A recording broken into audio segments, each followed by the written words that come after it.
जूतों तले संग तरह, दादा और दिलदादा, इंशे सीरियल, 32वां इंशा। शारिक अली। दादाजी तालिबे इल्मी का जमाना याद कर रहे थे। कहने लगे, जिन दिनों में लंदन के इलाके हैम्स्टेड में एक इंतहाई छोटे कमरे में पेइंग गेस्ट था, मेरी वाहिद तफरी वेस्ट लेन पर पुरानी किताबों की तलाश थी। स्कॉलरशिप इतनी कलील के किताब खरीद लो तो हफ्ता भर फल और मीठे का नागा। एक दिन एनिमल फार्म नामी नॉवेल लिए घर लौटा तो लैंड लेडी ने बताया कि जॉर्ज ऑरवेल गालिबन 1929 में हैम्स्टेड में किताबों की दुकान पर असिस्टेंट था। कौन जॉर्ज ऑरवेल? मैंने पूछा। बोले, आलमी शोहरत याफ्ता सहाफी और नॉवेल नवीस। 1903 में बंगाल में पैदा हुआ। 1 साल की उम्र में बाप के साथ इंग्लैंड वापस आया। खानदानी सरपरस्ती से महरूमी के बावजूद वो ईटन कॉलेज का होनहार तालिब इल्म था। तालीम के बाद 1922 में बर्मा की बरतानवी पुलिस की 6 साला नौकरी ने उसे साम्राज्यत के घिनौने चेहरे से रूशनास किया। नौकरी से इस्तीफा देकर तमाम उम्र उसका कलम जुल्म से नफरत करता रहा। फिर कई साल लंदन और पेरिस में बेरोजगारी या कलम की मजदूरी से रूखी सूखी। शायद हैम्स्टेड में दरबदरी और फाकों के दौरान ही वो टीबी का शिकार हुआ हो। एनिमल फार्म की कहानी क्या है दादाजी?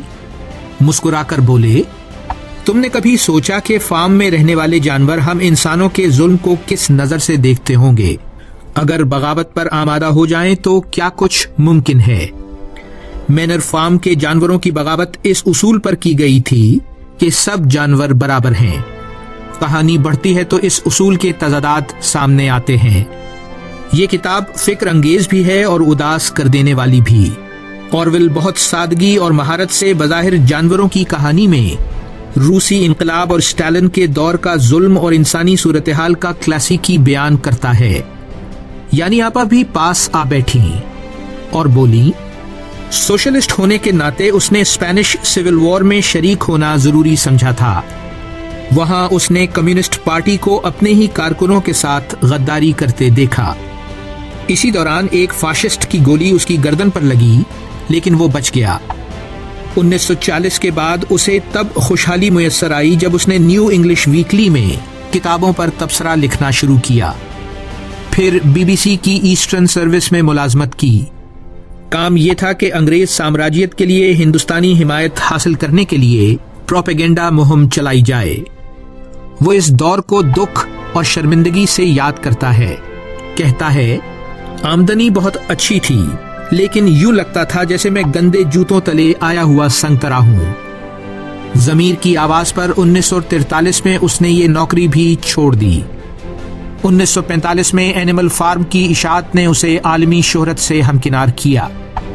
1949 में उसने अपनी दूसरी मशहूर किताब 1984 लिखी। वो सिर्फ 47 साल की उम्र में गुर्बत के दिनों की जानलेवा बीमारी टीबी का शिकार होकर इस दुनिया से रुखसत हुआ। जारी है वैल्यूवर्सिटी। शारिक अली।